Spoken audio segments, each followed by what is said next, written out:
ilan sa atin, sobrang feeling perfect. Alam mo ba yung tipong umo-over na sa taas yung mga panuntunan natin sa buhay? Kung si Lord nga hindi nag-i-expect ng perfection sa atin, tayo pa kaya? Sino ba tayo para halos lahat na lang ng mga bagay ay hanapan natin ng kamalian? Paano nila malalaman na sila'y mahal rin na mapagmahal ng Diyos kung taliwas sa pagmamahal yung itinatanim natin sa kanilang puso? Ibinabaluktot tayo ng ating sariling mga paniniwala. Tinitingnan natin marumi pa ang mga bagay na nalinis na ng Diyos. Pilit pa rin natin ipinapapasan sa mga mahihina ang kalbaryo ng krus na pinasan ni Kristo para sa atin. Lakas natin makapunas sa muta ng iba, gayong latahilan ang mismo nasa ating mga mata. Sabi ni Jesus, "And why beholdest thou the mote that is in thy brother's eye, but considerest not the beam that is in thine own eye?" Matthew chapter 7 verse 3. So stop painting a wrong picture of God. God is holy. He is merciful. He corrects, but He restores.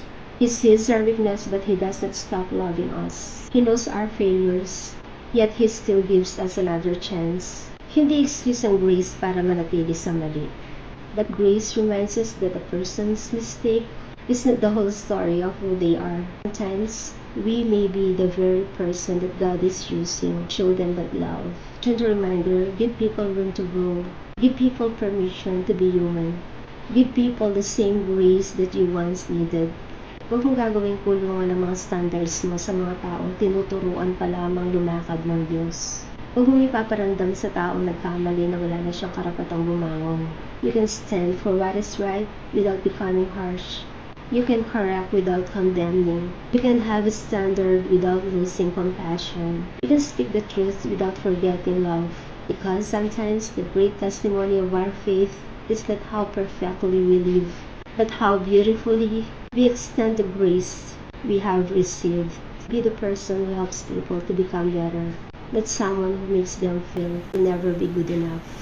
Grace gives people the courage to rise again. Maybe, before we ask people to meet our standards, we should first ask ourselves, am I reflecting the heart of the God whose name I claim to represent? Because if people encounter us first before they encounter the Bible, what kind of God will they think we serve? Let our lives not be the reason to make people run away from God.